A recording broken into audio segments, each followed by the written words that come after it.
മക്കളെ, നിങ്ങളുടെ basic science എക്സാമില് കെമിസ്ട്രിയിൽ നിന്ന് ചോദിക്കുന്ന ഒരു ചോദ്യം നോക്കിയാലോ? വളരെ എളുപ്പത്തിൽ പെട്ടെന്ന് നമുക്ക് നോക്കാം. എടാ, ചോദിക്കുന്നത് ഇതാണ്: ഷെയ്ക്ക് വെൽ ബിഫോർ യൂസ് എന്ന മരുന്ന് കുപ്പിയുടെ മുകളിൽ എഴുതി വെച്ചിട്ടുണ്ടാവും. ഓക്കെ, നോക്കിക്കേ, ഇത് എന്തിനാണ് എന്നാണ് അവർ ചോദിക്കുന്നത്. ഓക്കെ, അതായത് ആ മരുന്ന് ഏത് വിഭാഗത്തിൽപ്പെട്ട ആളാണ്? കൊളോയിഡ് ആണോ, സൊല്യൂഷൻ ആണോ, സസ്പെൻഷൻ ആണോ? മക്കൾക്കറിയാം, കൊളോയിഡ് എന്ന് പറയുമ്പോഴും സൊല്യൂഷൻ എന്ന് പറയുമ്പോഴും, അഥവാ കൊളോയിഡ് അല്ലെങ്കിൽ ലായനി എന്ന് പറയുമ്പോഴും അതിൽ രണ്ടിലും അതിലെ പാർട്ടിക്കിൾസ്, അതിലെ കണികകൾ അടിഞ്ഞുകൂടുകയില്ല. ഏതിൽ മാത്രമാണ് കണികകൾ അടിഞ്ഞുകൂടുക? സസ്പെൻഷനിൽ മാത്രമാണ്. കണികകൾ താഴേക്ക് അടിഞ്ഞുകൂടുമ്പോഴാണ് അത് കുടിക്കുന്ന സമയത്ത് നമുക്ക് കുലുക്കേണ്ടി വരുന്നത്, ഷെയ്ക്ക് ചെയ്യേണ്ടി വരുന്നത്. ഓക്കെ, അപ്പോൾ ഏത് വിഭാഗത്തിലാണ് ഈ മരുന്നൊക്കെ പെടുക?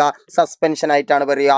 Okay, what is the relevance such instruction? എന്തുകൊണ്ടാണ് ഇങ്ങനത്തെ ഇൻസ്ട്രക്ഷൻ, ഇങ്ങനെയുള്ള നിർദ്ദേശത്തിന് കാരണം എന്താണ്? സസ്പെൻഷനിലെ കണികകൾ താഴേക്ക് അടിഞ്ഞുകൂടും, അതുകൊണ്ടാണ് അവർ നമ്മളോട് ഇത് ഷെയ്ക്ക് ചെയ്യാൻ വേണ്ടി പറയുന്നത്. ഓക്കെ മക്കളെ, ഈ ക്വസ്റ്റ്യൻ ഒരിക്കലും മക്കൾ തെറ്റിക്കരുത്. എല്ലാവരും എഴുതണം, നല്ല ഉഷാറായിട്ട് എക്സാം എഴുതണം. ഓക്കെ.